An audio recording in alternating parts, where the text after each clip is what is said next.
버스 창가 좌석에 앉아 고민에 빠져 있는 이강숙 할머니. 그녀는 대한민국 최초의 여성 강력계 형사이자 여성 형사계의 전설이었습니다.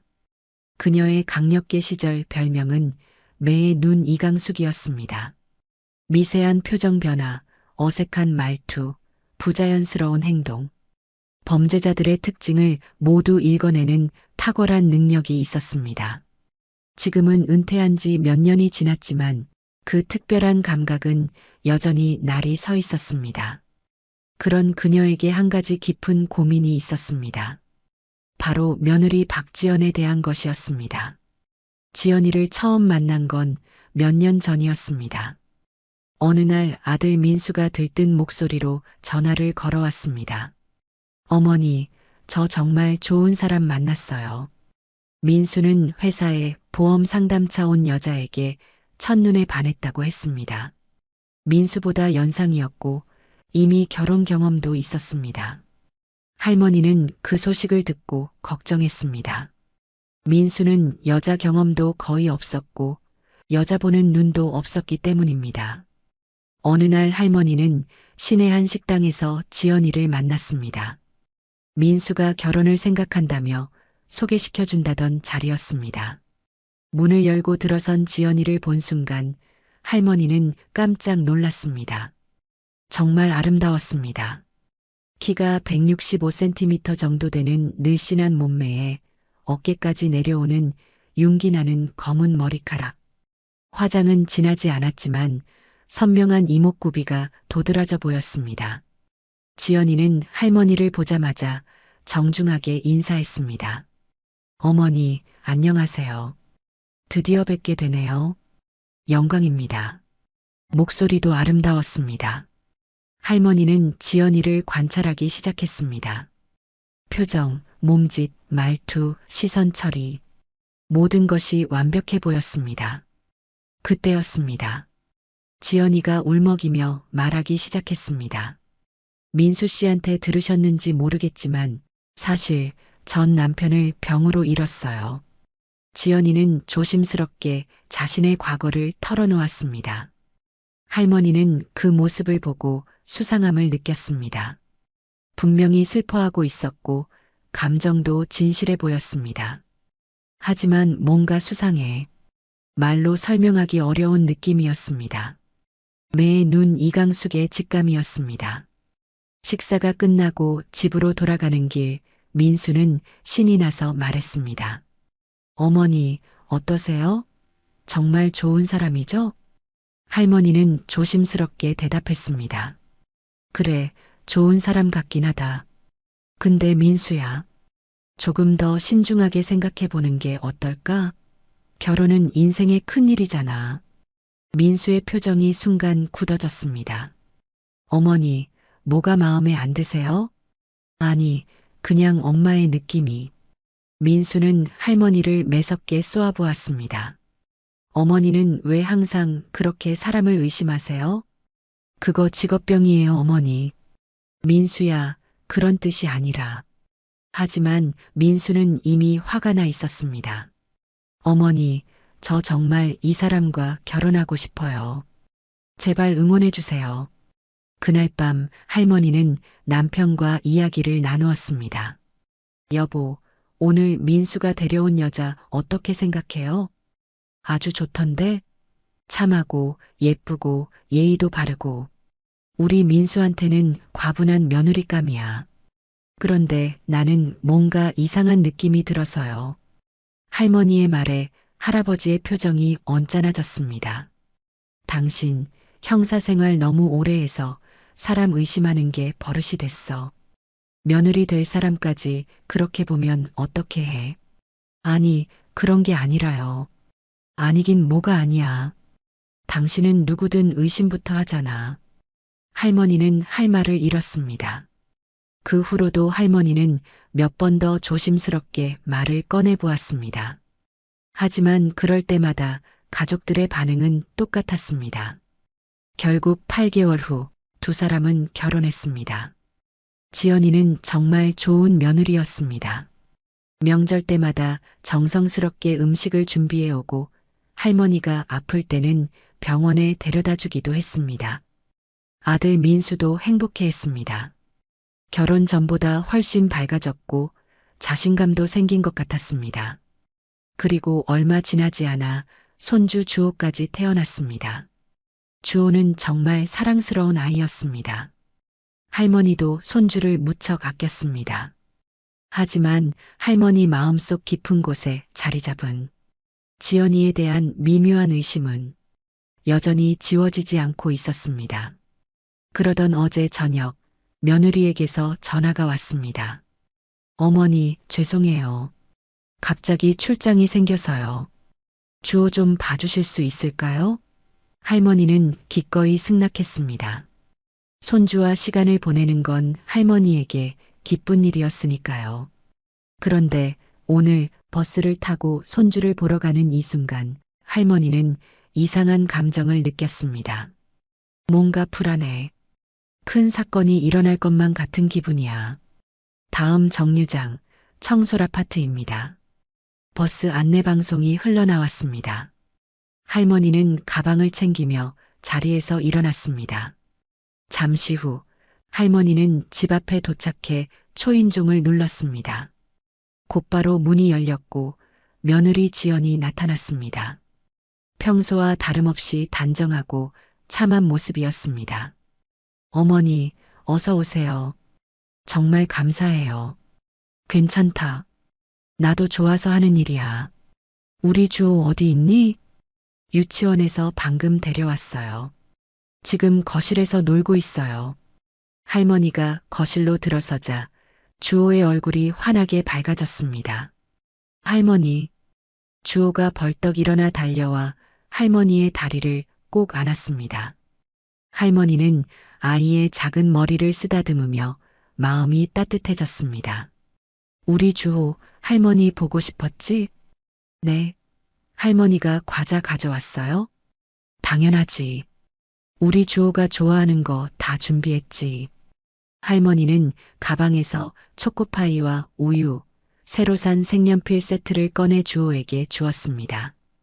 아이의 눈이 반짝였습니다. 지연이는 그 모습을 바라보며 잠시 미소를 지었습니다. 하지만 그 미소는 오래가지 않았습니다. 곧 벽에 걸린 시계를 보며 다시 바삐 움직이기 시작했습니다. 어머니, 정말 죄송해요. 제가 지금 바로 나가야 해서 3일 후에 돌아와요. 민수 씨는 저녁 늦게나 올 거예요. 지연이는 옆에 놓여있던 핸드백에서 하얀 봉투를 꺼내 할머니에게 건넸습니다. 봉투는 두툼했고 정성스럽게 접어져 있었습니다. 이거 얼마 안 되지만 제 마음이에요. 아이고, 이런 것까지 안 해도 되는데. 아니에요. 갑자기 부탁드려서 죄송해요. 그리고 감사해요, 어머니. 할머니는 며느리의 정중한 태도에 고개를 끄덕였습니다. 지연이는 출장 가방을 들고 집안을 한 바퀴 돌며 마지막 점검을 했습니다. 그러다 복도 끝에 있는 작은 방 앞에 잠시 멈춰 서더니 할머니를 바라보았습니다. 아, 어머니. 저기 작은 방 있잖아요. 저기는 창고라서 짐이 많아서 문 닫아뒀어요. 너무 지저분하니까 보지 말아주세요. 부끄러워요. 그 순간 할머니의 뇌리에 번개처럼 직감이 스쳤습니다. 저 방에 뭔가 있다. 매의 눈 이강숙의 감각이 경보를 울리고 있었습니다. 그래, 알았다. 안 볼게. 할머니는 태연하게 대답했지만 마음속으로는 혼자 있을 때 그 방을 조사해야겠다고 결심했습니다. 그럼 저 가볼게요. 지연이는 그 말을 끝으로 현관문을 열고 나갔습니다. 구두 소리가 복도에 울리다가 점점 멀어졌습니다. 할머니는 창문으로 다가가 레이스 커튼을 살짝 들추고 아래를 내려다보았습니다. 잠시 후 지연이가 검은색 택시에 타고 사라지는 모습이 보였습니다. 이제 집 안에는 할머니와 주호만 남았습니다. 할머니는 주호에게 다가가 카페 뒤에 함께 앉았습니다. 아이는 블록으로 만든 집을 할머니에게 자랑스럽게 보여주었습니다. 할머니 봐요. 제가 집 만들었어요. 와, 정말 잘 만들었네. 할머니는 주호와 함께 블록을 맞추며 시간을 보냈습니다. 어느덧 시간이 흘러 저녁이 됐습니다.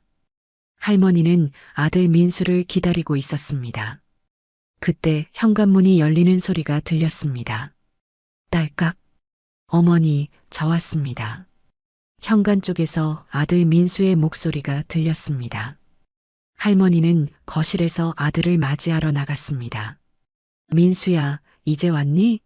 아들은 정말 오랜만에 보는 것이었습니다. 몇 달 동안 서로 바빠서 만나지 못했습니다. 잘 있었니? 밥은? 할머니는 아들의 모습을 보자마자 말문이 막혔습니다. 너 왜 이렇게 말랐니? 어디 아픈 데라도 있니? 민수는 이전보다 훨씬 마르고 기운이 없어 보였습니다. 볼이 푹 꺼져 있었고 얼굴색도 누렇게 떠 있었습니다. 걸음걸이도 예전처럼 힘차지 않았고 어깨가 축 처져 있었습니다. 아, 요즘 회사 일이 많아서 그런가 봐요. 괜찮아요. 민수는 대수롭지 않게 말했지만 할머니 눈에는 단순한 피로가 아닌 것 같았습니다. 아빠. 주호가 민수를 보고 달려왔습니다. 민수는 힘없이 웃으며 아들을 안아주었습니다. 하지만 그 모습조차 예전보다 힘이 없어 보였습니다. 우리 주호, 할머니랑 재밌게 놀았지? 네, 할머니가 색연필 사주셨어요. 그래, 할머니한테 고맙다고 했어? 네, 했어요. 할머니는 민수의 목소리에서도 힘이 빠져 있는 것을 느꼈습니다. 그래도 몸 관리를 해야지. 엄마가 저녁 준비해 줄게. 아, 괜찮아요. 저 별로 배고프지 않아요. 뭔 소리야. 이렇게 말랐는데. 앉아 있어. 엄마가 금방 차려줄게. 할머니는 아들이 좋아하는 김치찌개와 계란찜, 그리고 간단한 나물 반찬까지 정성스럽게 만들었습니다. 민수야, 주호야, 밥 먹자. 할머니는 식탁에 음식을 차려놓고 가족을 불렀습니다. 주호는 신나게 달려와 자리에 앉았지만 민수는 힘없이 끌려오는 것 같았습니다. 할머니는 주호의 밥그릇에 밥을 담아주고 아이가 좋아하는 반찬들을 올려주었습니다.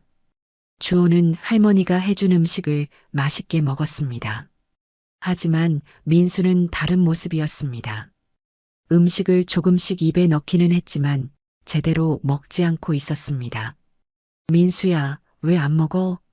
그냥 요즘 소화가 잘 안 되는 것 같아요. 할머니는 아들의 모습을 보며 점점 걱정이 커졌습니다. 뭔가 심각한 문제가 있는 것 같았습니다. 저녁을 마친 후 할머니는 주호를 씻기고 잠자리에 들게 했습니다. 민수는 피곤하다며 먼저 자신의 방으로 들어갔습니다. 주호는 할머니의 따뜻한 품에 안겨 금세 잠들었습니다. 할머니는 아이의 고른 숨소리를 들으며 하루를 정리했습니다. 마음이 편치 않았습니다. 며느리가 들어가지 말라고 한 작은 방, 그리고 아들의 변해버린 모습, 오늘 겪었던 것들이 뇌리에 계속 스쳐갔습니다. 바로 그때였습니다. 할머니, 나 병원에 있어요. 할머니는 깜짝 놀라 몸을 돌렸습니다. 주호가 잠꼬대를 하고 있었습니다. 병원비 필요해요. 할머니는 그 순간 온몸에 소름이 돋았습니다. 주호가 무의식 중에 내뱉은 그 말이 할머니의 뇌리에 쇠망치로 치는 것처럼 박혔습니다. 할머니는 주호의 얼굴을 가만히 바라봤습니다. 아이는 여전히 깊이 잠들어 있었습니다. 방금 전에 잠꼬대가 꿈이었나 싶을 정도로 평온한 얼굴이었습니다. 하지만 할머니는 그 말을 놓치지 않았습니다. 형사의 직감이 강하게 경고를 보내고 있었습니다. 병원에 있다고? 병원비가 필요하다고? 할머니는 조용히 침대에 앉아 생각에 잠겼습니다. 분명히 단순한 잠꼬대는 아니야. 할머니의 뇌리에 오늘 하루의 장면들이 파노라마처럼 스쳐갔습니다. 며느리 지연이가 작은 방 앞에서 보인 그 미묘한 긴장감, 아들 민수의 이상할 정도로 마르고 기운 없는 모습, 그리고 마지막으로 주호의 이 충격적인 잠꼬대까지 모든 것이 하나의 실로 연결되어 있는 것 같았습니다. 하지만 그 실의 끝이 어디로 향하고 있는지는 아직 알 수 없었습니다. 할머니는 주호의 작은 손을 바라보았습니다. 그 작은 손이 도대체 무엇을 감추고 있는 것일까요? 다음 날 아침 민수는 서둘러 출근했고 할머니는 주호를 깨워 아침 식사를 준비했습니다. 주호는 평소와 다름없이 밝은 얼굴로 잘 먹겠습니다 하고 인사했습니다. 주호야, 어젯밤에 잠 잘 잤어? 할머니는 자연스럽게 대화를 시작했습니다. 목소리에는 평소와 같은 따뜻함이 깃들어 있었지만 내심으로는 아이의 모든 반응을 세심하게 관찰하고 있었습니다. 네, 잘 잤어요, 할머니. 주호의 대답은 밝았습니다. 그래. 할머니는 옆에서 우리 주호가 뭔가 말하는 소리를 들었는데 할머니는 계란말이를 아이의 접시에 올려주면서 자연스럽게 말했습니다. 뭐라고 했어요? 주호가 물었습니다. 나 병원에 있어요. 병원비 필요해요.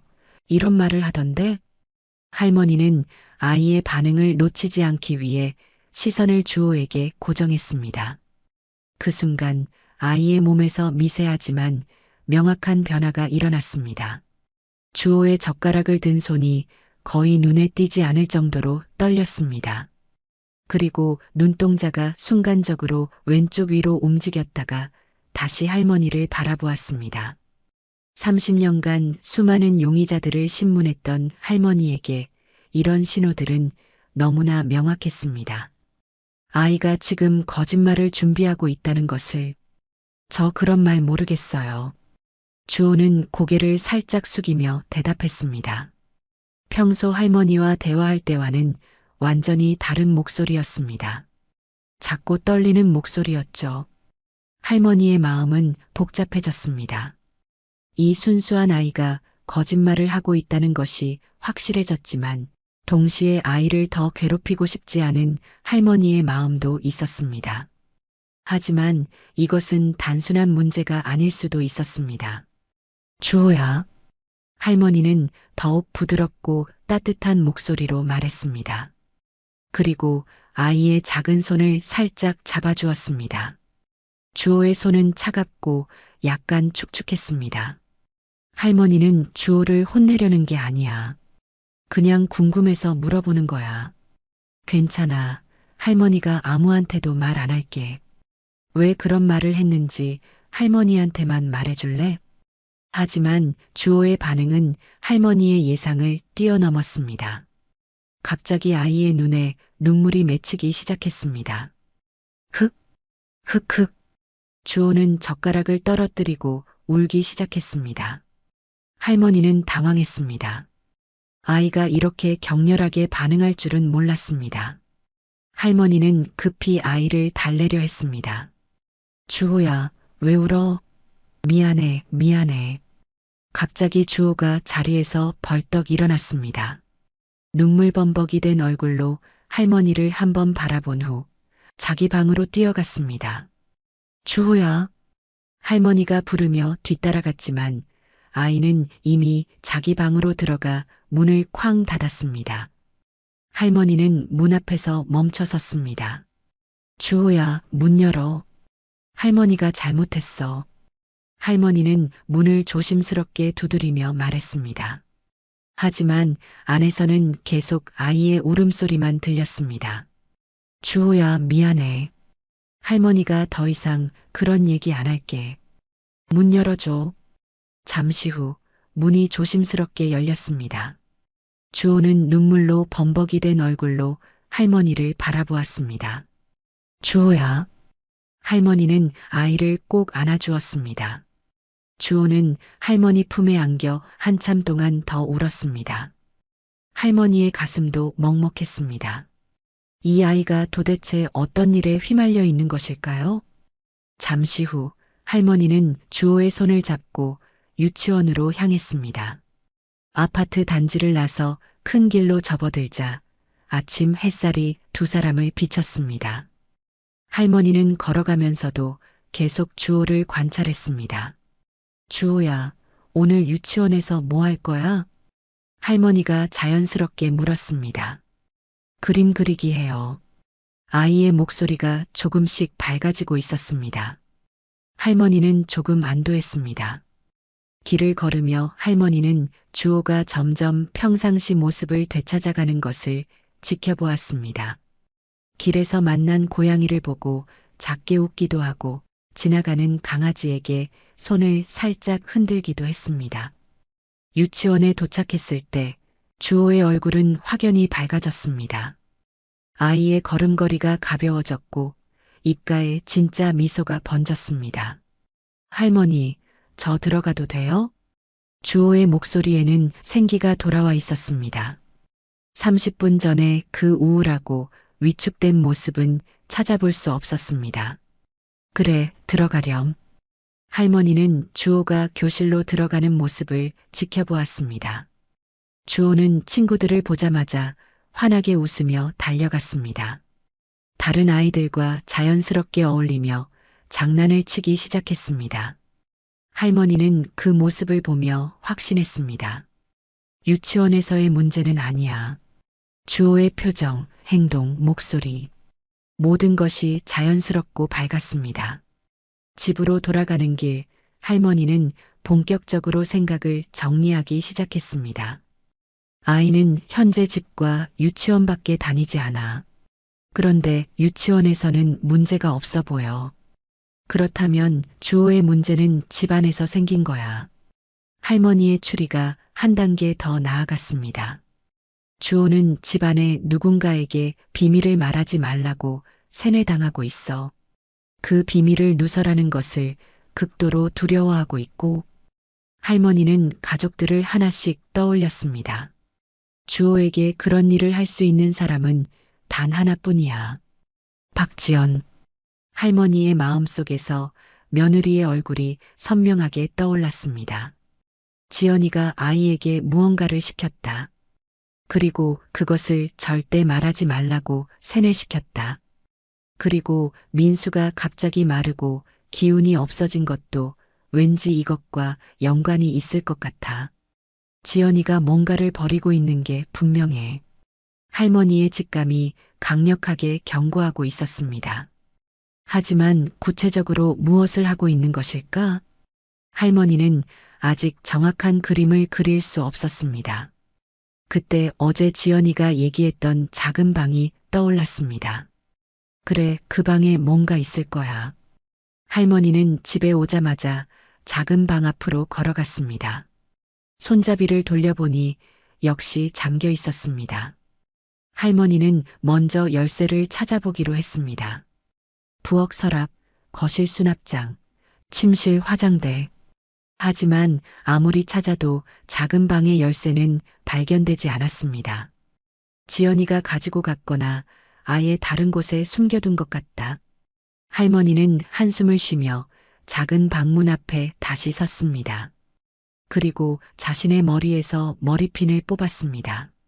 무릎을 꿇고 문틈에 머리핀을 조심스럽게 집어넣었습니다. 아직 기억나는구나. 할머니의 손끝에서 매의 눈 이강숙의 감각을 되살아났습니다. 머리핀을 미세하게 움직이며 자물쇠 구조를 파악했습니다. 몇 분 후 작은 딸깍 소리와 함께 문이 열렸습니다. 할머니는 조심스럽게 문을 밀고 안으로 들어갔습니다. 방 안은 어둠에 잠겨 있었습니다. 할머니는 벽을 더듬어 전등 스위치를 찾았습니다. 불이 켜지자 할머니는 깜짝 놀랐습니다. 정말로 창고였습니다. 작은 방 안은 온갖 물건들로 가득 차 있었습니다. 구석에는 오래된 나무 서랍장이 놓여 있었고 그 위에는 먼지가 쌓인 책들이 무더기로 쌓여 있었습니다. 바닥에는 주호의 옛날 장난감들이 상자에 담겨 있었고 벽 한쪽에는 계절 옷들이 걸려 있었습니다. 하지만 30년간의 형사 직감이 말하고 있었습니다. 이 안에 분명 뭔가가 있다. 할머니는 형사 시절의 감각을 되살렸습니다. 그때처럼 체계적이고 끈질기게 수색을 시작했습니다. 서랍장, 책, 옷, 심지어 주호 장난감까지 하나도 빠짐없이 모두 조사하기 시작했습니다. 하지만 3시간째 아무것도 발견하지 못했습니다. 할머니는 점점 지쳐갔습니다. 몸이 예전 같지 않았습니다. 하지만 할머니는 포기하지 않았습니다. 창고 안에서 한 발자국도 움직이지 않고 끈기 있게 조사를 이어나갔습니다. 그때였습니다.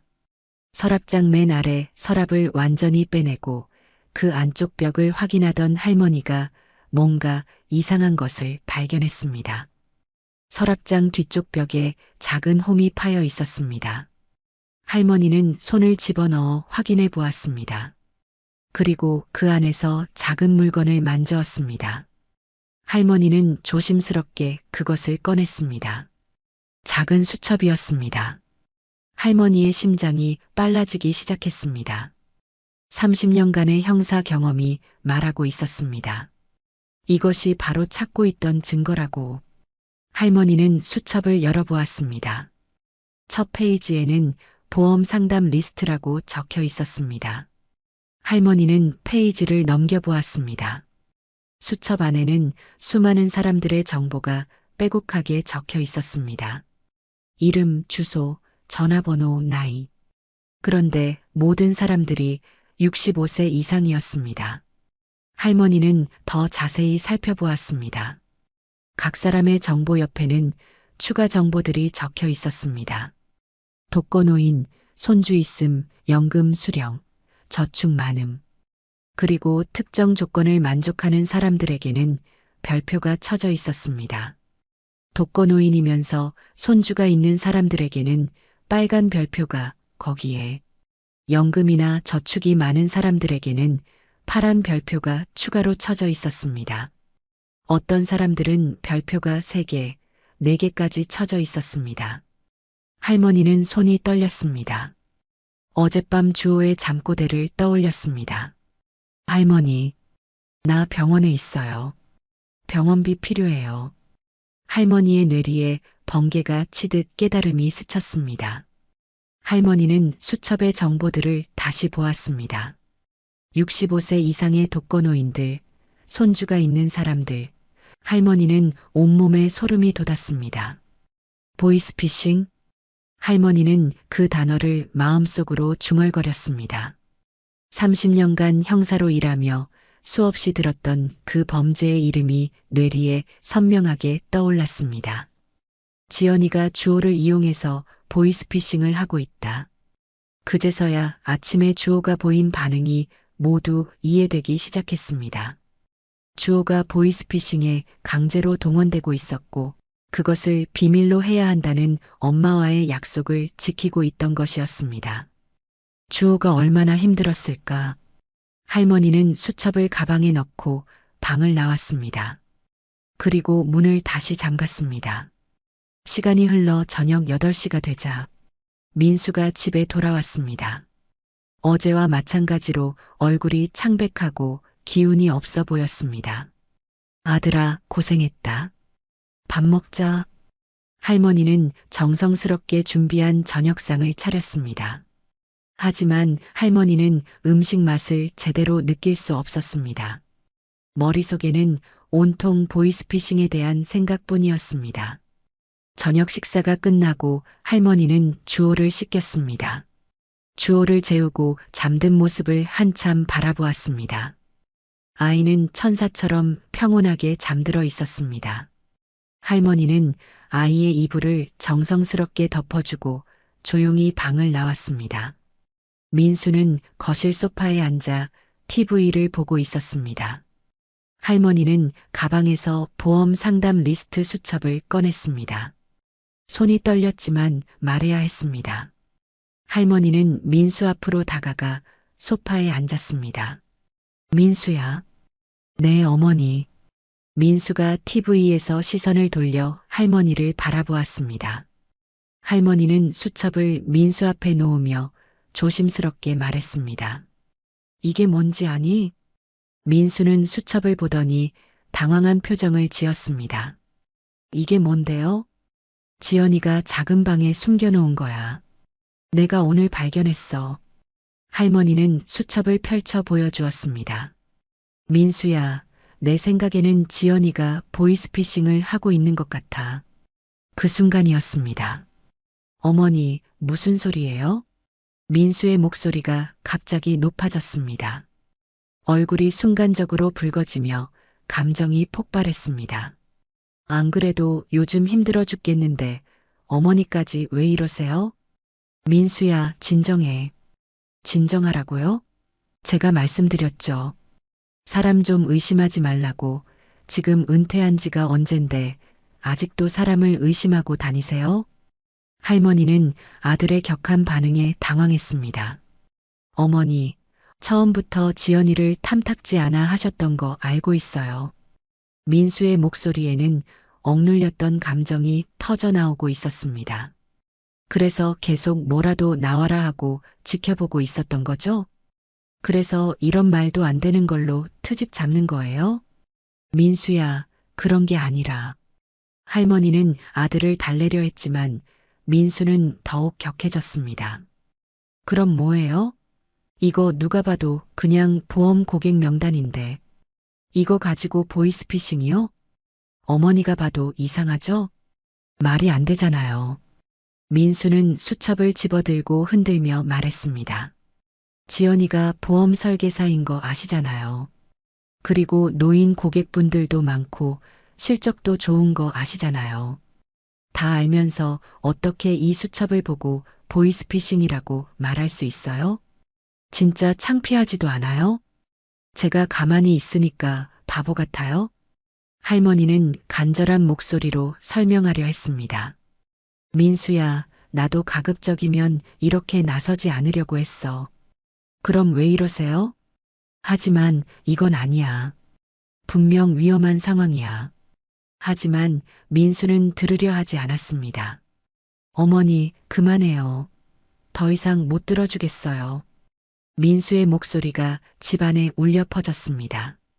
지연이가 얼마나 어머니, 아버지를 위해 열심히 하는데 진짜 너무하시네요. 할머니는 아들의 격한 반응을 보며 가슴이 찢어지는 것을 느꼈습니다. 민수야, 내 말 좀 들어봐. 안 들어요. 더 이상 못 들어주겠어요. 민수는 소리를 질렀습니다. 어머니, 당장 나가세요. 할머니는 아들의 말에 충격을 받았습니다. 마치 머리를 망치로 맞은 것 같은 느낌이었습니다. 민수야, 뭐라고? 나가달라고요. 주호는 제가 돌볼게요. 민수의 목소리는 차갑고 단호했습니다. 할머니는 믿을 수 없었습니다. 자신이 키워온 아들이 이런 말을 할 줄은 상상도 하지 못했습니다. 아빠, 할머니. 그때 주호가 잠에서 깨어 밖으로 나왔습니다. 아빠와 할머니가 싸우고 있는 모습을 보고 깜짝 놀랐습니다. 아빠, 왜 소리 질러요? 주호의 목소리가 떨렸습니다. 아이는 이런 상황을 처음 겪는 것 같았습니다. 주호야, 괜찮아. 할머니는 아이를 달래려 했지만 자신의 목소리도 떨리고 있었습니다. 어머니, 당분간 저희 집에 오지 마세요. 민수는 차가운 목소리로 말했습니다. 그 말은 할머니의 가슴을 관통했습니다. 민수야. 할머니의 목소리는 간신히 나왔습니다. 눈물이 목구멍까지 차올랐지만 아들 앞에서는 보이고 싶지 않았습니다. 어머니, 제발 가주세요. 민수는 어머니를 똑바로 보지도 않고 말했습니다. 할머니는 할 말을 잃었습니다. 아이는 울음을 터뜨렸습니다. 할머니가 왜 가요? 할머니 가지 마세요. 주호가 할머니에게 달려와 허리를 꼭 안았습니다. 할머니는 아이를 꼭 안아주며 눈물을 참기 위해 애썼습니다. 주호야, 할머니가 다시 올게. 그때까지 잘 있어. 주호야. 할머니는 떨리는 목소리로 말했습니다. 아이의 따뜻한 체온이 할머니의 가슴에 전해졌습니다. 할머니는 가방을 들고 현관으로 향했습니다. 민수는 할머니를 배웅하지 않았습니다. 등을 돌리고 소파에 주저앉아 있었습니다. 할머니, 할머니. 주호가 울며 할머니를 불렀습니다. 할머니는 현관문 손잡이를 잡고 잠시 멈췄습니다. 뒤돌아보고 싶었지만 그러면 정말 눈물이 터질 것 같았습니다. 할머니는 현관문을 열고 복도로 나섰습니다. 문이 닫히는 소리와 함께 주호의 울음소리가 점점 멀어졌습니다. 할머니는 엘리베이터를 기다리며 벽에 기대섰습니다. 다리에 힘이 빠져 서 있기 어려웠습니다. 아파트 현관을 나서자 차가운 밤바람이 할머니의 얼굴을 스쳤습니다. 그제야 할머니의 눈에서 눈물이 흘러내렸습니다. 일시간 후 할머니는 자신의 집에 도착했습니다. 할아버지는 거실에서 TV를 보고 있었습니다. 할머니의 모습을 본 할아버지는 의아한 표정을 지었습니다. 벌써 왔네. 내일 오는 줄 알았는데. 무슨 일 있었어? 할아버지는 할머니의 표정을 보고 뭔가 이상하다는 것을 느꼈습니다. 할머니는 소파에 주저앉으며 한숨을 쉬었습니다. 온몸이 무거웠고 마음은 더욱 무거웠습니다. 왜 그래? 무슨 일이야? 할아버지는 TV를 끄고 할머니에게 다가왔습니다. 할머니는 오늘 있었던 일을 차근차근 설명했습니다. 수첩을 발견한 것, 며느리가 보이스피싱을 하고 있다는 의심, 그리고 아들과의 심각한 갈등까지. 하지만 할아버지의 반응은 할머니가 기대했던 것과 달랐습니다. 당신 너무 심한 거 아니야? 할아버지의 목소리에는 실망감이 묻어 있었습니다. 아무리 그래도 가서 집을 뒤지고 며느리를 범죄자 취급하면 어떻게 해? 할머니는 할아버지의 말에 더욱 절망했습니다. 당신이 잘못했어. 어떻게 가족을 그런 식으로 의심해? 할아버지는 고개를 저었습니다. 지연이가 그동안 우리한테 얼마나 잘했는데. 며칠 있다가 가서 당장 사과해. 민수도 지연이도 얼마나 상처받았겠어. 할머니는 완전히 고립된 기분이었습니다. 그렇게 할머니는 힘없이 자신의 방으로 들어갔습니다. 그리곤 침대에 누워 힘없이 천장을 바라봤습니다. 온 가족이 자신을 등지고 있었습니다. 아들도 남편도 아무도 자신의 말을 믿어주지 않았습니다. 순간 강력계 형사 시절이 떠올랐습니다. 그때도 똑같았습니다. 여자가 무슨 형사야?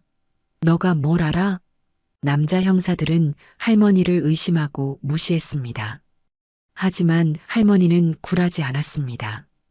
그 무시와 차별을 이겨내고 하나하나 자신의 손으로 사건을 해결해 나가면서 강력계 여형사의 전설이 되었습니다.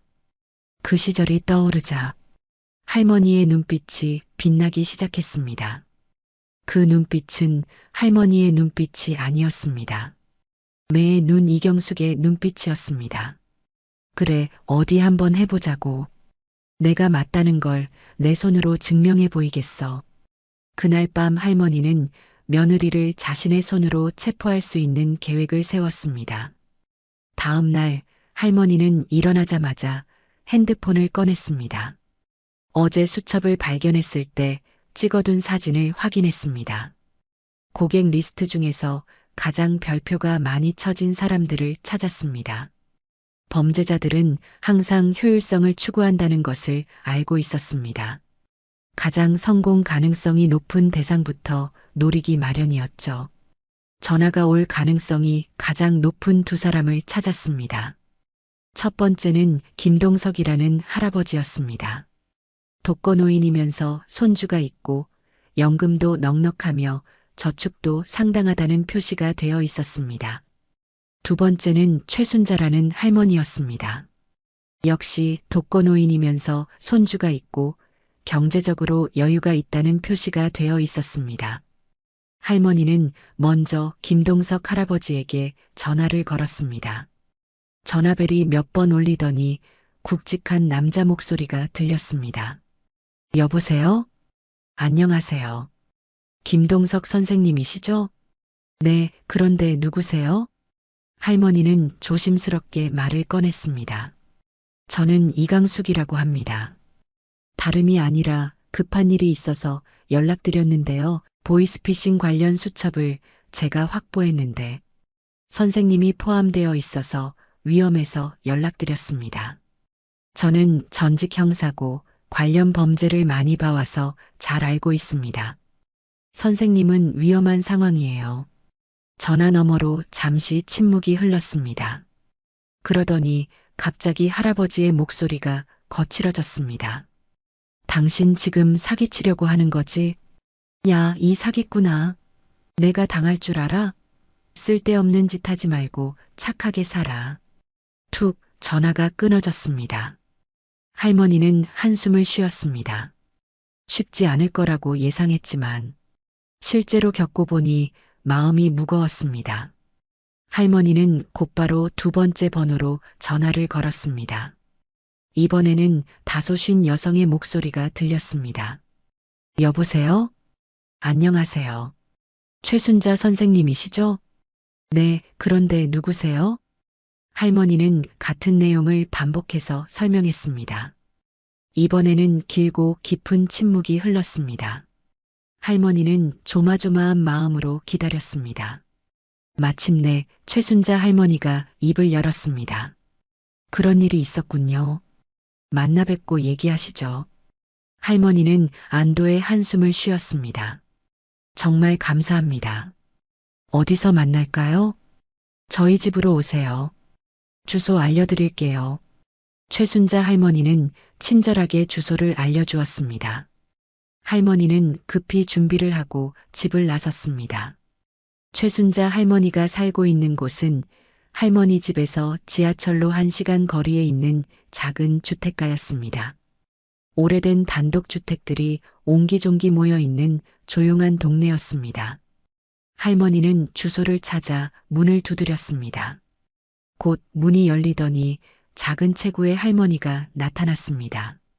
최순자 할머니는 할머니와 비슷한 나이처럼 보였지만 얼굴에는 깊은 주름이 패여 있었습니다. 특히 눈가에 주름이 깊어서 많은 고생을 한 것 같았습니다. 이강숙 선생님이시죠? 어서 들어오세요. 최순자 할머니는 정중하게 할머니를 맞이했습니다. 집안은 깔끔하게 정리되어 있었지만 혼자 사는 사람의 집답게 조용하고 쓸쓸한 분위기였습니다. 차 한 잔 드릴게요. 감사합니다. 최순자 할머니는 따뜻한 차를 내오며 할머니 맞은편에 앉았습니다. 할머니는 최순자 할머니의 눈을 보며 말했습니다. 전화로 말씀드린 대로 보이스피싱 관련 자료에서 선생님 성함을 봤어요. 곧 연락이 갈 수도 있고 위험한 상황이 될 수 있어서 미리 알려드리려고 했습니다. 최순자 할머니는 할머니의 표정을 가만히 살펴보았습니다. 할머니의 눈빛에는 진실함과 절박함이 동시에 담겨 있었습니다. 선생님이 그 사람들을 잡으려고 하신다는 얘기인가요? 네, 그렇습니다. 제가 그 당사자를 꼭 잡아야 하는 상황이라서요. 그런데 어떻게 잡을 생각이신가요? 곧 선생님에게 전화가 갈 겁니다. 그때 제가 그 목소리를 확인하고 녹음만 하면 됩니다. 그때까지 제가 이곳에서 머물며 지내도 될까요? 사례는 꼭 하겠습니다. 제발 부탁드립니다. 최순자 할머니는 잠시 생각에 잠겼습니다. 그러더니 고개를 끄덕였습니다. 잘 됐네요. 저도 마침 혼자 사느라 적적했는데 그냥 친구 한 명 둔다고 생각하죠. 딸이 주말에 자주 오니까 딸한테만 미리 얘기해 두겠습니다. 괜찮죠? 할머니는 최순자 할머니의 말에 감격했습니다. 네, 그럼요. 정말 감사합니다. 그날부터 할머니는 최순자 할머니 집에서 지내게 되었습니다. 둘은 함께 밥을 해먹고 차를 마시며 이야기를 나누었습니다. 처음에는 서먹했지만 비슷한 연배의 두 할머니는 금세 친해졌습니다. 며칠이 지나면서 둘은 서로의 가족 이야기도 나누기 시작했습니다. 어느 날 저녁 함께 저녁을 먹고 있을 때였습니다. 최순자 할머니는 밥그릇을 천천히 내려놓더니 할머니를 바라보았습니다. 그 눈빛에는 깊은 슬픔이 담겨 있었습니다. 강숙 씨, 사실 제가 말씀드리고 싶은 게 있어요. 할머니는 젓가락을 멈추고 최순자 할머니를 바라보았습니다. 제가 처음에 선생님의 그 전화를 받고 승낙한 이유가 따로 있어요. 최순자 할머니의 목소리가 조금씩 떨리기 시작했습니다. 저희 남편이 보이스피싱을 당했거든요. 할머니는 깜짝 놀라 최순자 할머니를 바라보았습니다. 몇 년 전 일이에요. 최순자 할머니는 손으로 눈가를 닦았습니다. 그때 저는 시장에 있었는데 집에 돌아와 보니 남편이 파랗게 질린 얼굴로 앉아 있더라고요. 할머니는 최순자 할머니의 손을 꼭 잡아주었습니다. 5천만 원이었어요. 손주가 다쳤다는 말에 정신을 못 차리고 다 보내버린 거예요. 최순자 할머니의 목소리가 흐느끼는 소리로 변했습니다. 그 후로 남편이 완전히 달라졌어요. 평생 누구보다 당당하고 자신감 넘치던 사람이었는데 그렇게 사기를 당하고 나니까 완전히 기가 죽어버렸어요. 할머니는 최순자 할머니의 고통스러운 표정을 보며 가슴이 아팠습니다. 식사도 제대로 안 하고 밤에는 잠도 못 자고 맨날 내가 바보 같아서 당했다. 창피해서 얼굴을 들 수가 없다. 이런 말만 반복하더라고요. 최순자 할머니는 손수건으로 눈물을 닦았습니다. 몸도 급격히 야위기 시작했어요. 하루가 다르게 말라가는 남편을 보는 게 너무 힘들었어요. 할머니는 최순자 할머니의 어깨를 살짝 두드려 주었습니다. 최순자 할머니는 잠시 말을 멈추고 깊게 숨을 들이마셨습니다. 그러다가 결국 남편이 세상을 떠났어요. 병원에서는 다른 이유를 댔지만 저는 알아요. 그 보이스피싱이 남편을 완전히 무너뜨렸다는 걸. 할머니는 최순자 할머니의 이야기를 들으며 눈물을 흘렸습니다. 그래서 강숙 씨가 오신 그날 남편 생각이 나더라고요. 그 나쁜 놈들을 잡을 수 있다면, 제가 도움을 줄 수 있다면 얼마든지 돕고 싶었어요. 할머니는 최순자 할머니의 두 손을 꼭 잡았습니다. 그리고 할머니도 조심스럽게 말을 꺼냈습니다. 순자 씨, 사실 저도 순자 씨께 말씀드려야 할 게 있어요. 최순자 할머니는 할머니를 바라보았습니다. 그 보이스피싱을 하려고 하는 사람이 제 며느리예요.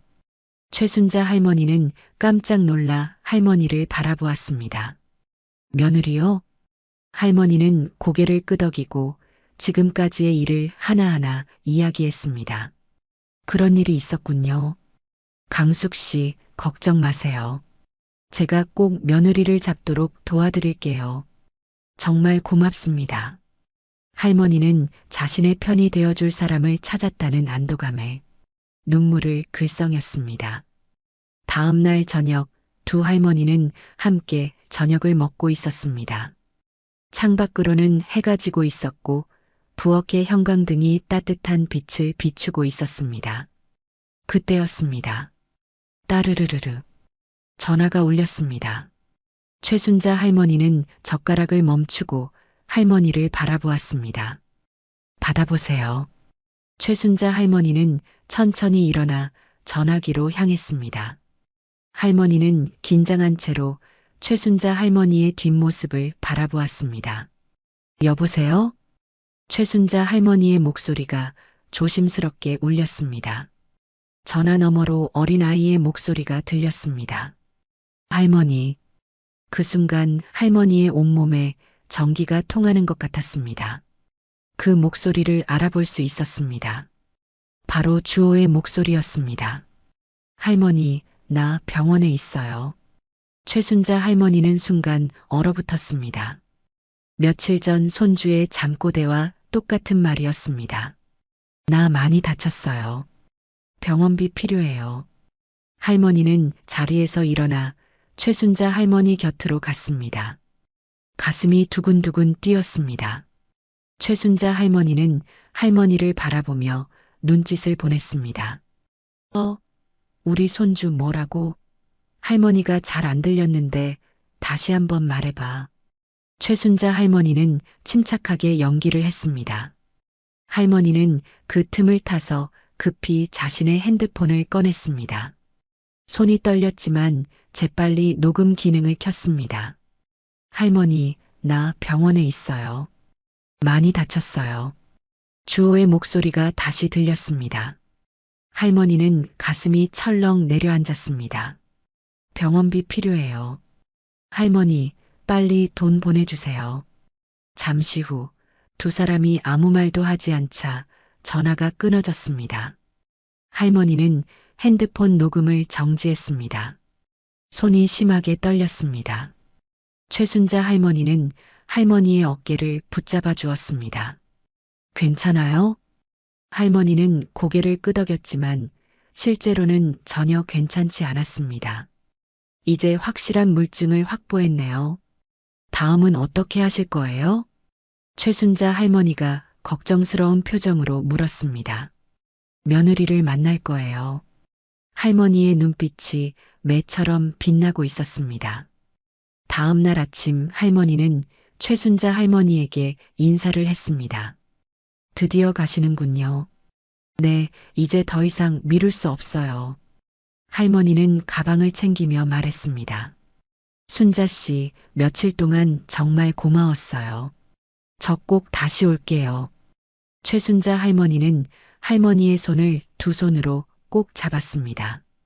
강숙 씨, 저도 정말 고마웠어요. 혼자 사느라 적적했는데 며칠 동안 참 행복하고 따뜻했어요. 최순자 할머니의 눈가에 아쉬움이 어려 있었습니다. 몸조리 잘하시고 꼭 조심하세요. 위험할 수도 있으니까요. 걱정 마세요. 제가 30년간 형사로 일했잖아요. 할머니는 최순자 할머니를 꼭 안아주었습니다. 할머니는 최순자 할머니 집을 나섰습니다. 아침 햇살이 따뜻하게 비추고 있었지만 할머니의 마음은 결전을 앞둔 전사와 같았습니다. 집 앞에서 할머니는 핸드폰을 꺼냈습니다. 며느리의 번호를 찾아 전화를 걸었습니다. 손가락이 미세하게 떨렸지만 할머니는 마음을 다잡았습니다. 신호음이 3번 울리더니 익숙한 목소리가 들렸습니다. 여보세요? 지연아, 나야. 어머니, 네, 무슨 일이세요? 며느리의 차분한 목소리에는 약간의 당황스러움이 묻어 있었습니다. 할머니는 그 미묘한 변화를 놓치지 않았습니다. 지연아, 내가 지난번에 미안했다. 괜히 의심하고 그랬나 봐. 할머니는 부드럽고 따뜻한 목소리로 말했습니다. 네, 어머니, 무슨 소리세요? 며느리는 당황한 듯 보였습니다. 할머니는 속으로 생각했습니다. 민수가 그날의 일을 얘기하지 않았구나. 다행이다. 아, 그게 나한테 용돈을 너무 적게 준 것 같다고, 내 남편한테만 용돈을 많이 준 거 아니냐고 내가 의심했거든. 할머니는 거짓 이유를 자연스럽게 말했습니다. 아무튼 그게 너무 미안해서 점심 한번 사주고 싶은데 어때? 시간 되니? 며느리는 잠시 침묵했습니다. 할머니는 그 짧은 침묵 속에서 며느리가 고민하는 것을 느꼈습니다. 아, 네 어머니. 좋죠. 저 지금 강남 쪽에 있는데 보험 상담 가는 길이에요. 마침 시간이 좀 비어서 밥 먹을 수 있을 것 같아요. 그럼 어디서 만날까? 제가 아는 조용한 식당이 있어요. 거기서 만날까요, 어머니?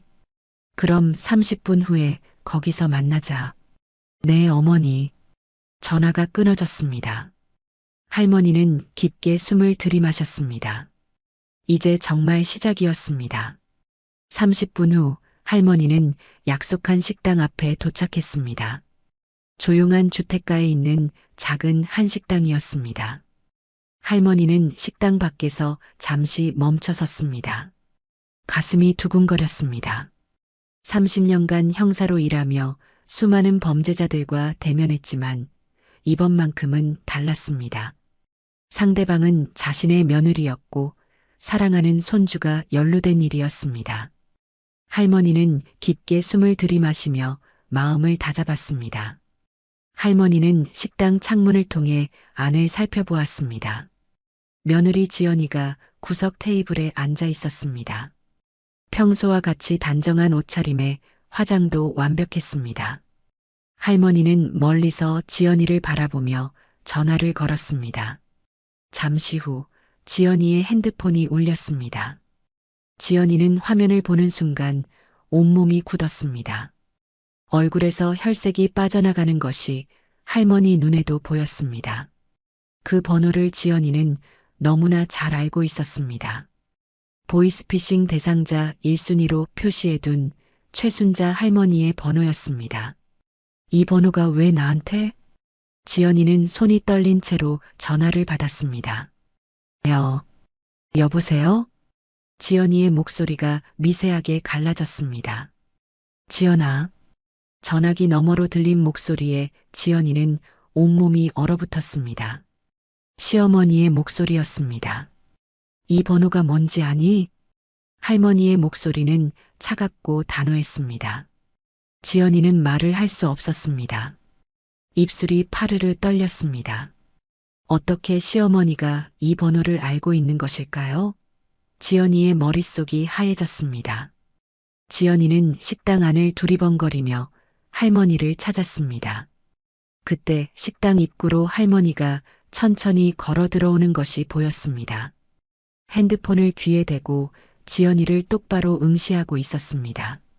할머니의 눈빛에는 30년간 형사로 일하며 쌓인 날카로움이 담겨 있었습니다. 지연이는 혈색이 완전히 빠졌습니다. 호흡이 가빠졌고 손에 쥔 핸드폰이 미세하게 떨렸습니다. 할머니는 지연이 맞은편 자리에 천천히 앉았습니다. 그리고 전화를 끊었습니다. 두 사람 사이에 무거운 침묵이 흘렀습니다. 어머니, 그게... 지연이는 떨리는 목소리로 말했습니다. 평소에 그 당당하고 완벽한 모습은 온데간데 없었습니다. 할머니는 지연이의 눈을 똑바로 바라보았습니다. 그리고는 핸드폰을 꺼내 녹음 파일을 찾았습니다. 잠시 후 주호의 목소리가 두 사람 사이의 테이블 위로 흘러나왔습니다. 할머니, 나 병원에 있어요. 그 순간 지연이의 눈이 커졌습니다. 온몸이 경직되었고 숨이 막히는 것 같았습니다. 많이 다쳤어요. 병원비 필요해요. 주호의 순수한 목소리가 계속 흘렀습니다. 지연이는 그 소리를 듣는 순간 완전히 얼어붙었습니다. 입술이 파르르 떨렸고 손은 주체할 수 없을 정도로 떨렸습니다. 녹음이 끝났습니다. 할머니는 핸드폰을 끄고 지연이를 똑바로 바라보았습니다. 지연이는 완전히 패닉 상태였습니다. 눈동자가 이리저리 흔들렸고 얼굴에서는 식은땀이 흘렀습니다. 너 보이스피싱을 우리 주호를 이용해서 하고 있지? 할머니의 말이 마치 망치로 내려치는 것 같았습니다. 지연이는 그 말을 듣는 순간 완전히 무너졌습니다. 어머니, 그게 아니라... 지연이는 말을 더듬기 시작했습니다. 목소리가 갈라졌고 호흡이 가빠졌습니다. 할머니는 차갑게 지연이를 바라보았습니다. 나는 30년간 형사로 일했다. 내가 뭘 하고 있는지 다 안다. 수첩도 받고 증거도 다 있다. 그리고 어제 직접 그 전화도 받았다. 지연이는 할머니의 말을 듣는 순간 완전히 절망에 빠졌습니다. 모든 것이 들통났다는 것을 깨달았습니다. 어머니, 저 저는, 지연이는 뭔가 말하려 했지만 목이 메어서 제대로 된 말이 나오지 않았습니다. 눈가에 눈물이 맺혔고 온몸이 떨렸습니다. 할머니는 지연이의 모습을 바라보았습니다. 지연아, 지금부터 내 얘기 잘 들어. 나랑 같이 자수하러 가자. 내가 수많은 범죄자들을 만났을 때 가장 안타까운 게 뭔지 알아? 처음에 죄를 들켰을 때 자수하지 않는 거야. 그렇게 도망가고 또 다른 죄를 저지르고 하다 보면 인생이 더 망가진단다. 지금 이 상황에서 너가 할 수 있는 가장 좋은 선택은 지금 나랑 같이 경찰서 가는 거야. 알겠지, 지연아? 너의 시어머니로서 하는 마지막 부탁이다. 할머니의 목소리에는 분노와 슬픔 등 복잡한 감정이 담겨 있었습니다. 하지만 지연이는 그 말을 듣는 순간 완전히 정신이 나가버렸습니다. 갑자기 자리에서 벌떡 일어났습니다. 안 돼요. 안 돼요. 이럴 수 없어요. 완전히 이성을 잃은 상태였습니다. 할머니는 지연이의 반응을 보며 긴장했습니다. 지연아, 진정해. 하지만 지연이는 이미 할머니의 말을 듣고 있지 않았습니다. 갑자기 가방을 집어들고 식당을 뛰쳐나가기 시작했습니다. 잠깐, 지연아. 할머니는 급히 일어나 지연이를 불렀습니다. 하지만 지연이는 이미 식당 밖으로 나가고 있었습니다. 할머니는 급히 지연이를 쫓아나갔습니다. 지연아, 돌아와. 할머니는 소리쳤지만 지연이는 미친 듯이 뛰어가고 있었습니다. 할머니는 몇 발자국 뛰어가다가 숨이 차서 멈춰 섰습니다. 지연이는 이미 골목 끝으로 사라져 버렸습니다. 어디로 갔을까? 할머니는 골목길 끝을 바라보며 생각에 잠겼습니다. 할머니는 며느리의 마지막 모습을 떠올렸습니다. 완전히 이성을 잃은 채 뛰쳐나가는 그 모습. 그때 갑자기 할머니의 뇌리에 번개처럼 생각이 스쳤습니다. 설마, 주호? 할머니는 급히 길가로 나가 손을 들었습니다. 택시 한 대가 멈춰 섰습니다. 할머니는 서둘러 뒷좌석에 올랐습니다. 아저씨, 햇빛 유치원으로 빨리 가주세요.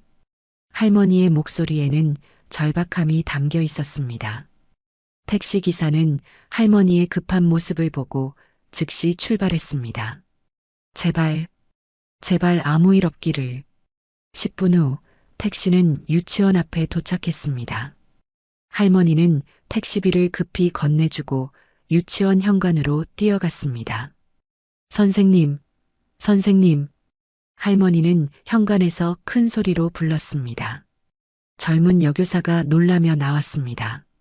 무슨 일이세요? 교사는 할머니의 다급한 모습을 보고 당황했습니다. 우리 주호, 어디 갔어요?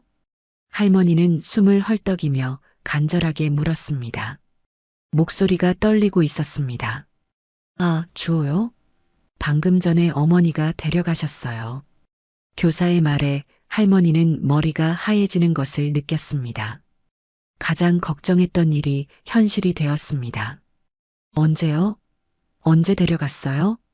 할머니의 목소리가 더욱 급해졌습니다. 한 10분 전쯤요? 급한 일이 있다고 하시면서 서둘러 가시더라고요. 그나저나 괜찮으세요? 얼굴이 너무 안 좋으신데. 교사가 걱정스럽게 물었습니다. 아, 아니에요. 고맙습니다. 할머니는 간신히 말하고 유치원을 나왔습니다. 할머니는 즉시 택시를 잡았습니다. 아저씨, 청솔 아파트로 빨리 가주세요. 10분 전이면 지금쯤 집에 있을 거야. 아마 도망갈 짐을 챙기고 있을 거야. 택시는 다시 달리기 시작했습니다. 20분 후 택시는 청솔 아파트에 도착했습니다. 할머니는 급히 내려서 12층을 향해 엘리베이터를 탔습니다. 12층에 도착한 할머니는 서둘러 나왔습니다. 그런데 1203호 쪽으로 걸어가던 할머니는 이상한 것을 발견했습니다. 집 현관문이 살짝 열려 있었고 안엔 분주한 소리가 들렸습니다. 할머니는 순간 심상치 않다는 것을 느꼈습니다. 할머니는 조심스럽게 현관문에 다가갔습니다. 그리고 살짝 열린 틈으로 안을 들여다보았습니다. 그리고 충격적인 장면을 목격했습니다. 집안에 검은 옷을 입은 남자 3명이 있었습니다.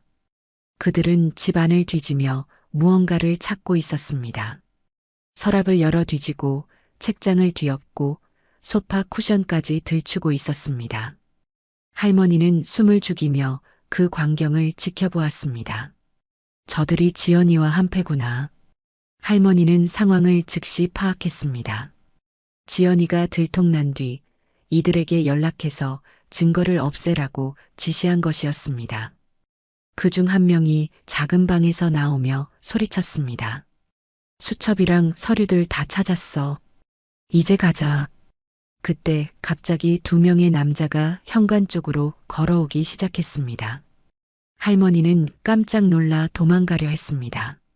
하지만 갑자기 다리에 힘이 빠져 제대로 움직일 수 없었습니다. 나이가 들어 몸이 예전 같지 않았습니다. 할머니는 벽에 바짝 붙어 있었지만 2 남자가 현관 바로 앞까지 와 있었습니다. 할머니는 온몸이 얼어붙었습니다. 심장이 터질 것 같이 뛰었고 식은땀이 흘렀습니다. 큰일 났다. 여기서 끝인가? 바로 그 순간이었습니다. 아, 이거 명단 가져가야지. 안에서 큰 소리가 들렸습니다. 2 남자는 그 소리를 듣고 다시 안으로 뛰어갔습니다. 뭐? 명단? 할머니는 그 순간을 놓치지 않았습니다. 다리가 풀려 있었지만 죽을 힘을 다해 몸을 일으켰습니다.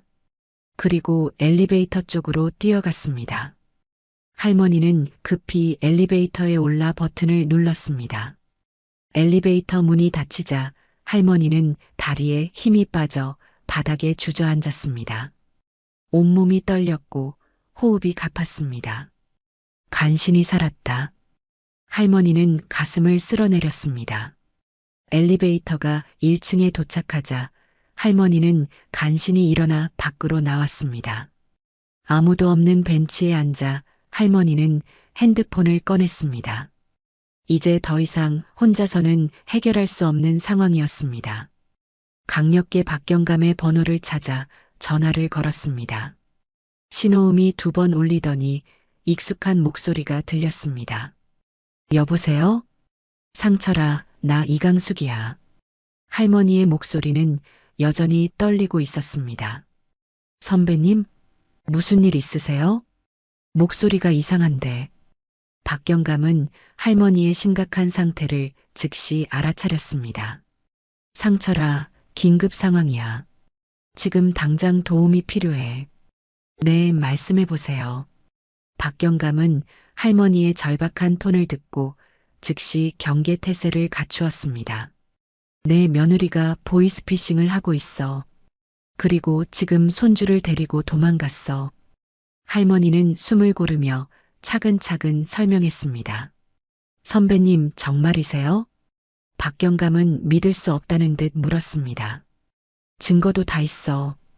그리고 방금 전에 같은 패거리가 집에 들어가서 증거인멸을 했어. 선배님 무슨 말씀이신지 잘 알겠습니다. 증거받고 바로 움직이겠습니다. 그래, 지금 증거들을 문자로 보내줄게. 빨리 출발해줘.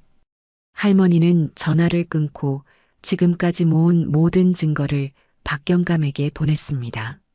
그로부터 1시간 후 할머니 핸드폰에 전화가 왔습니다. 할머니는 재빨리 전화를 받았습니다. 선배님, 박지연을 찾았습니다. 박경감의 목소리가 긴장되어 있었습니다. 할머니는 잠시 안도했지만 곧 박경감의 다음 말에 얼굴이 굳어졌습니다. 그런데 문제가 있습니다. 손주를 인질로 잡고 있어요. 할머니의 가슴이 철렁 내려앉았습니다. 가장 걱정했던 일이 현실이 되었습니다.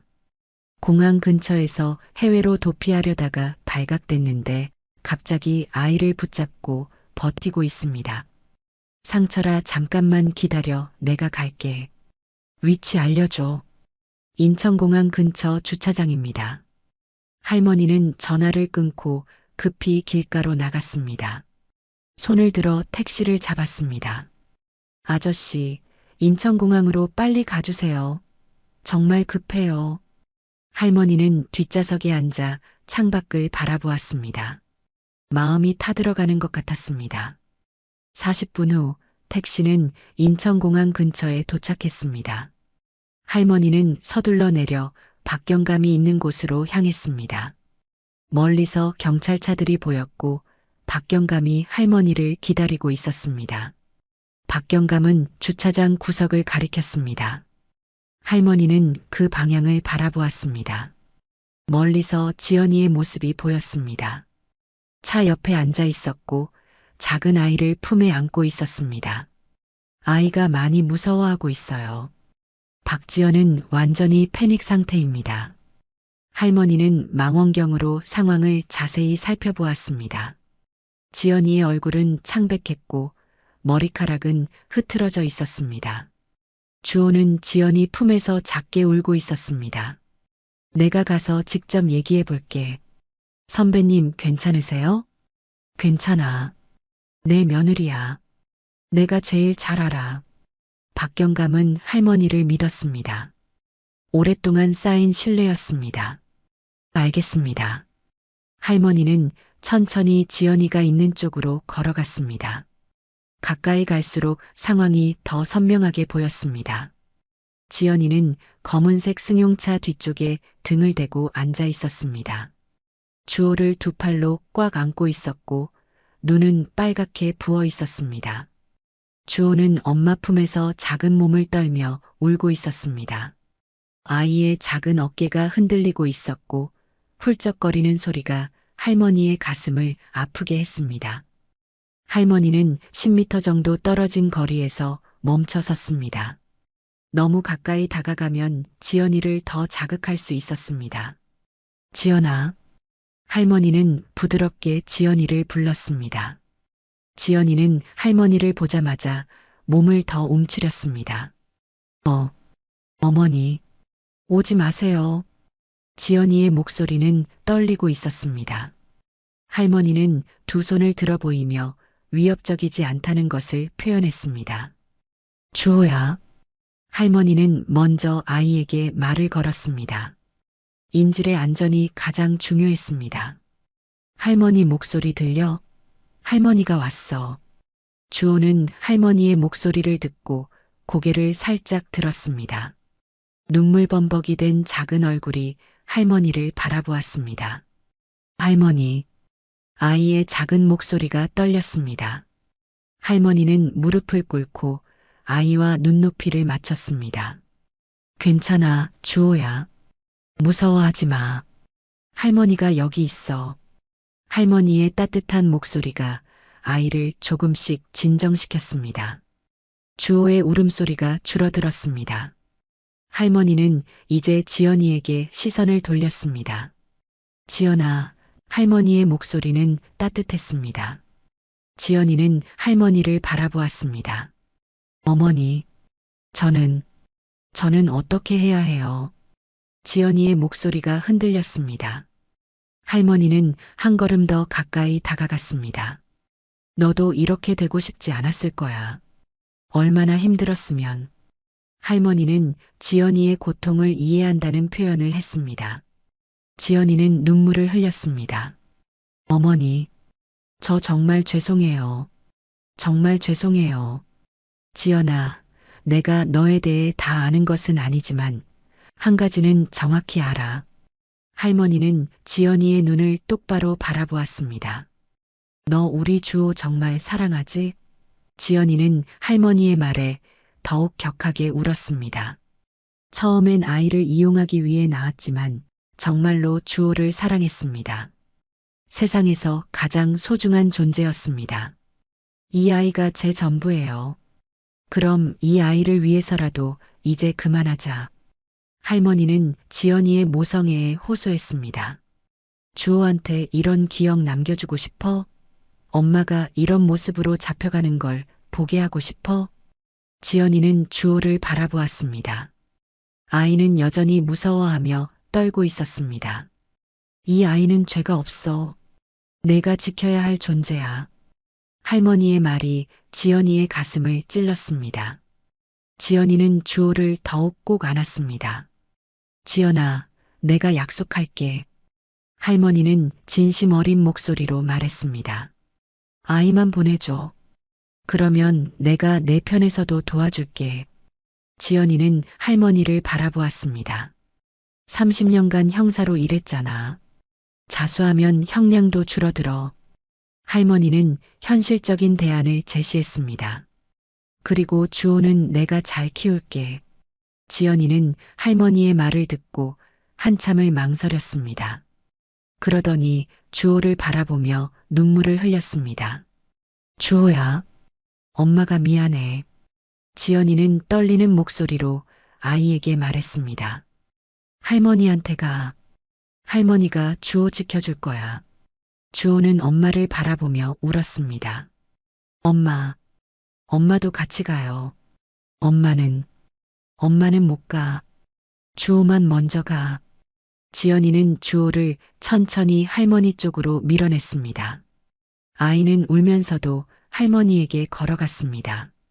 할머니는 주호를 받아 안았습니다. 아이의 따뜻한 체온이 할머니의 가슴에 전해졌습니다. 할머니는 아이를 꼭 안고 지연이를 바라보았습니다. 지연아, 고마워. 지연이는 고개를 숙이고 두 손을 들었습니다. 박경감과 경찰들이 조심스럽게 다가왔습니다. 박지연, 당신을 체포합니다. 박경감의 목소리가 울렸습니다. 지연이는 저항하지 않았습니다. 수갑이 채워지는 순간 지연이는 마지막으로 주호를 바라보았습니다. 주호야, 엄마가 사랑해. 정말 사랑해. 주호는 할머니 품에서 엄마를 바라보며 울었습니다. 할머니는 아이를 달래며 그 모습을 지켜보았습니다. 가슴이 찢어지는 것 같았습니다. 지연이는 경찰차에 태워졌습니다. 창문 너머로 마지막까지 주호를 바라보는 모습이 보였습니다. 그 후 본격적인 수사가 시작되었습니다.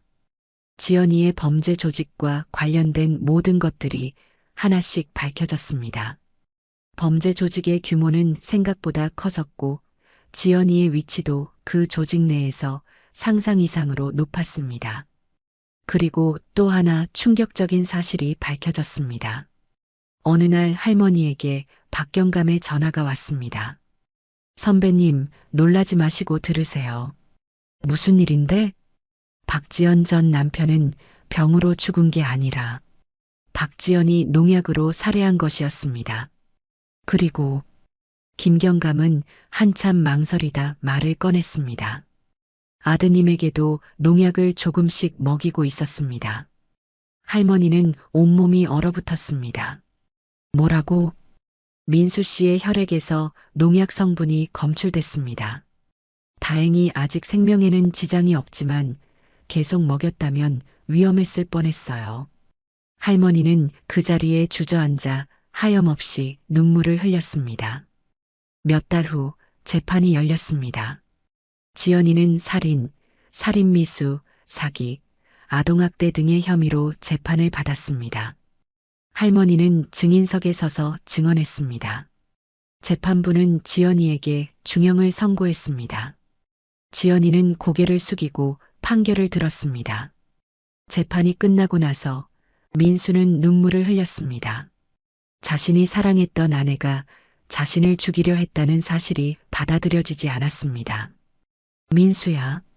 할머니는 아들의 어깨를 감싸 안았습니다. 아들의 어깨가 떨리고 있었습니다. 내가 너무 바보였어요. 어머니 말씀을 들었어야 했는데. 아니다. 내가 잘못한 게 아니야. 할머니는 아들을 위로했습니다. 하지만 할머니의 마음도 무거웠습니다. 자신의 직감이 맞았다는 것을 증명했지만 그 과정에서 가족이 입은 상처는 너무 컸습니다. 주호는 어떻게 해야 해요? 민수는 아들 걱정을 했습니다. 당분간 내가 들어와서 돌볼게. 그 후 할머니와 할아버지는 아들의 집에서 살게 되었습니다. 민수는 점점 회복되어 갔고 주호는 할머니의 보살핌 속에서 조금씩 안정을 되찾아갔습니다. 어느 날 저녁 할머니는 주호와 함께 저녁을 먹고 있었습니다. 할머니, 이거 맛있어요. 그래, 많이 먹어라. 할머니는 아이의 밥그릇에 김치찌개를 더 올려주었습니다. 그때 주호가 갑자기 젓가락을 멈추고 할머니를 바라보았습니다. 할머니, 왜? 근데 엄마는 언제 와요? 할머니는 그 질문에 가슴이 찔렸습니다. 할머니는 잠시 망설였습니다. 어떻게 대답해야 할지 어려웠습니다. 주호야, 엄마가 나쁜 일을 해서 벌을 받고 있어. 할머니는 아이가 이해할 수 있는 수준에서 설명했습니다. 주호는 잠시 생각했습니다. 그러더니 다시 할머니를 바라보았습니다. 그럼 언제 와요? 오래 걸릴 것 같아. 할머니의 목소리가 떨렸습니다. 주호는 한참을 생각하더니 어른스럽게 말했습니다. 그럼 할머니가 계속 같이 있어 주실 거죠? 할머니는 주호의 말에 눈물이 날 뻔했습니다. 이 어린아이가 이렇게 현실을 받아들이고 있다는 것이 안타까웠습니다. 그래, 할머니가 계속 여기 있을게. 주호는 고개를 끄덕이고 다시 밥을 먹기 시작했습니다. 할머니는 그 모습을 지켜보며 복잡한 감정에 휩싸였습니다. 창밖으로 저녁 노을이 비치고 있었습니다. 긴 하루가 끝나가고 있었습니다. 그 후 한참의 세월이 흘렀습니다. 봄이 오고 여름이 지나고 가을이 왔습니다. 시간은 천천히 흘렀지만 상처받은 가족들에게는 소중한 치유의 시간이었습니다. 할머니는 여전히 아들의 집에서 주호와 함께 살고 있었습니다. 할아버지는 그날 이후로 할머니에게 더욱 세심하게 신경을 썼습니다. 아침마다 할머니가 좋아하는 보리차를 끓여주고 장을 보러 갈 때도 함께 따라 나섰습니다. 민수는 점점 건강을 되찾아갔습니다.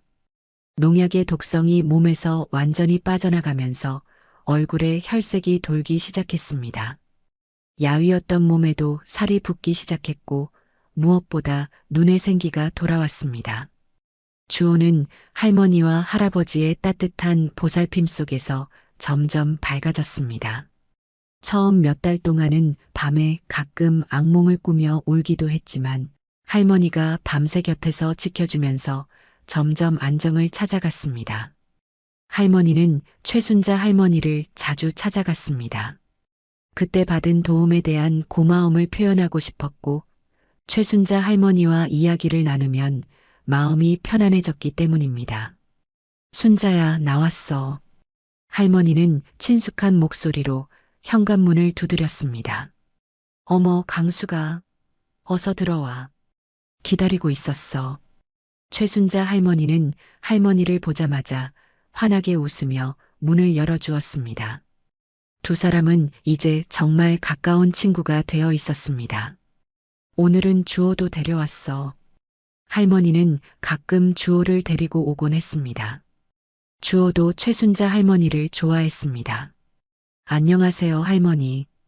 주호는 밝은 목소리로 인사했습니다. 최순자 할머니는 주호를 보면 항상 기뻐했습니다. 어머, 우리 주호가 또 컸네.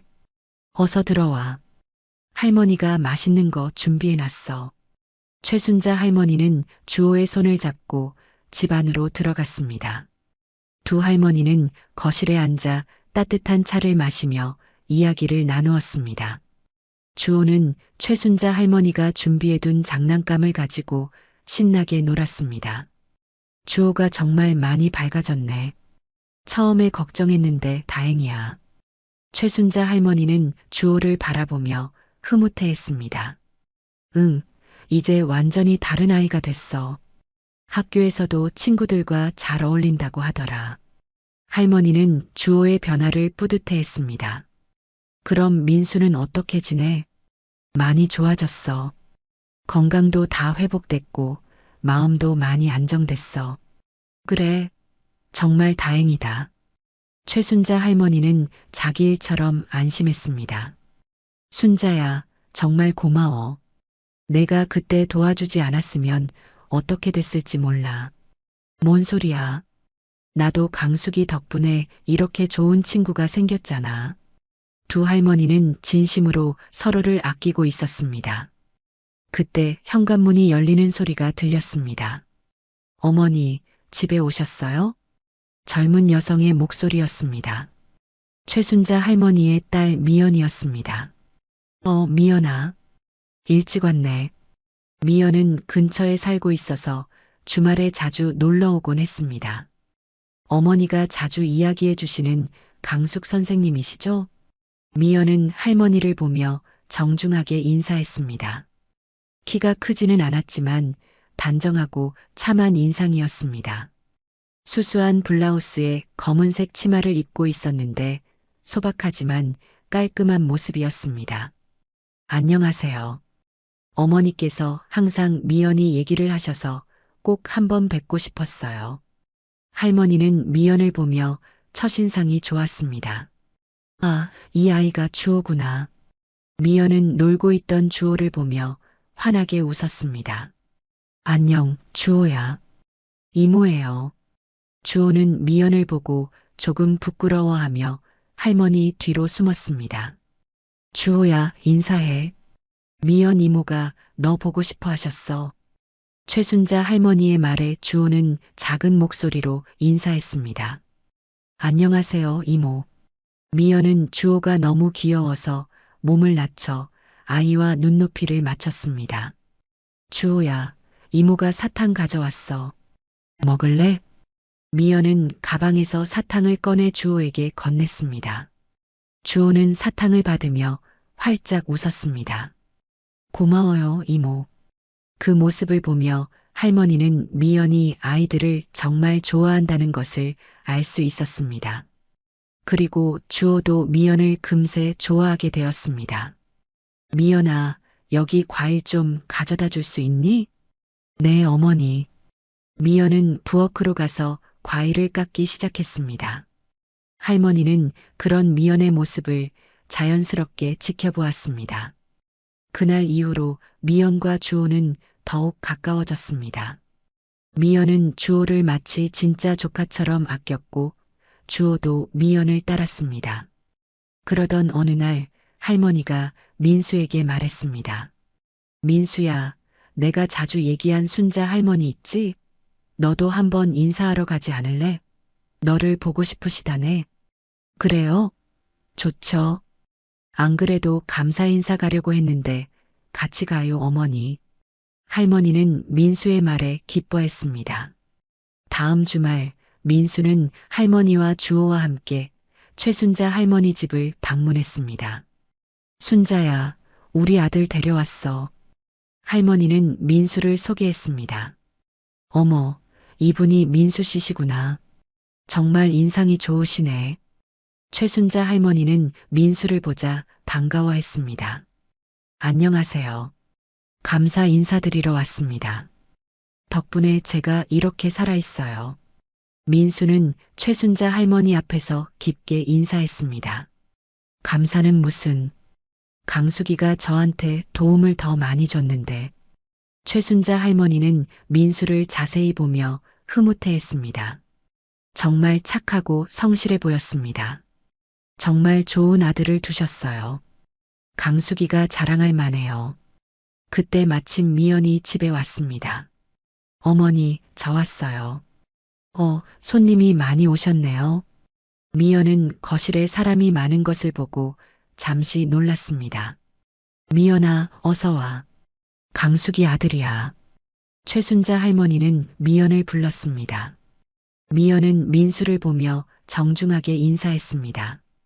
안녕하세요. 민수도 미연을 보며 인사했습니다. 안녕하세요. 김민수라고 합니다. 두 사람은 서로를 바라보며 잠시 침묵했습니다. 그런데 이상하게도 어색하지 않았습니다. 오히려 편안하고 자연스러운 느낌이었습니다. 할머니와 최순자 할머니는 그 모습을 보며 서로 의미 있는 눈짓을 주고받았습니다. 사실 두 할머니가 이 자리를 만든 것입니다. 미연아, 민수 씨한테 차 한 잔 끓여드려. 네, 어머니. 미연은 부엌으로 가서 차를 준비했습니다. 민수는 그런 미연의 모습을 자연스럽게 바라보았습니다. 도와드릴까요? 아니에요. 금방 끝나요. 미연은 차를 우리며 민수와 자연스럽게 이야기를 나누었습니다. 주호가 정말 착해요. 고맙습니다. 주호가 미연 씨 얘기를 자주 했어요. 저도 주호가 너무 예뻐요. 민수는 미연의 말에 마음이 따뜻해졌습니다. 그날 이후로 민수도 자주 최순자 할머니 집을 방문했습니다. 처음에는 인사차 같지만 점점 미연을 보고 싶어서 가게 되었습니다. 미연도 민수를 좋아했습니다. 민수의 성실하고 순수한 모습에 마음이 끌렸습니다. 두 할머니는 그런 두 사람의 모습을 지켜보며 흐뭇해했습니다. 세월이 흘러 어느 날 민수는 할머니에게 말했습니다. 어머니, 저 미연 씨와 결혼하고 싶어요. 할머니는 민수의 말에 기뻐했습니다.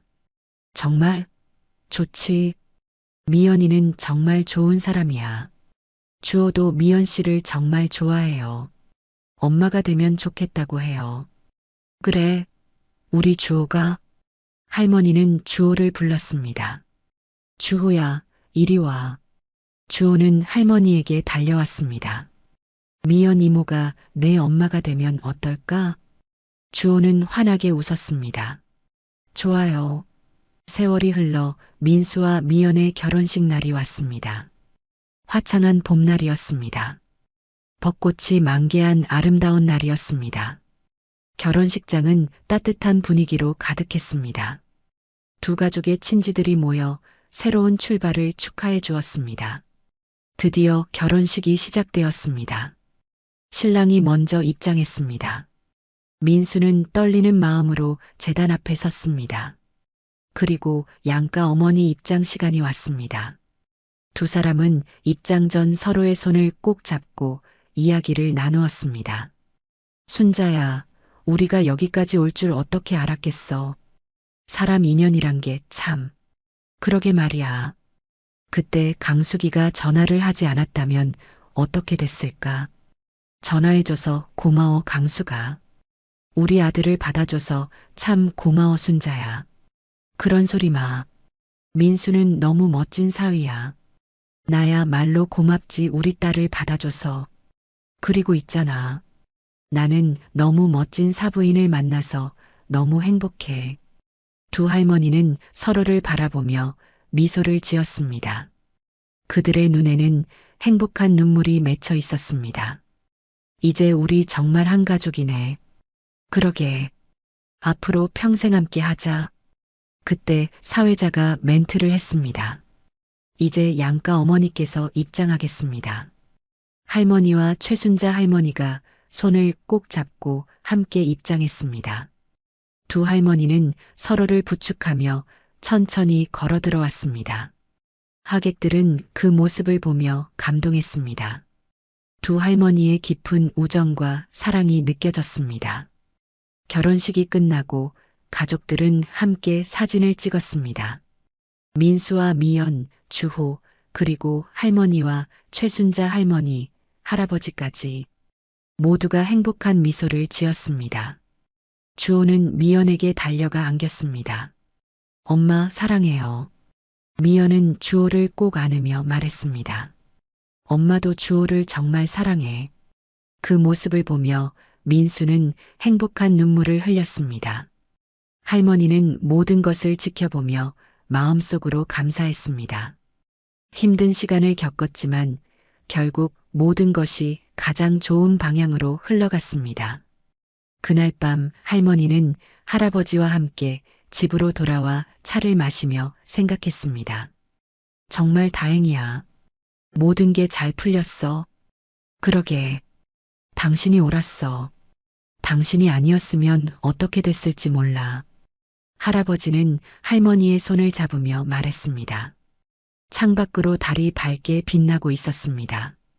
할머니는 그 달을 바라보며 미소를 지었습니다. 지금까지 이강숙 할머니의 이야기를 들어주셔서 감사합니다. 이강숙 할머니에게 하고 싶은 이야기가 있다면 댓글 달아주세요.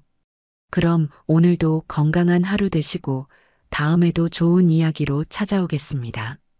구름 같은 이야기였습니다.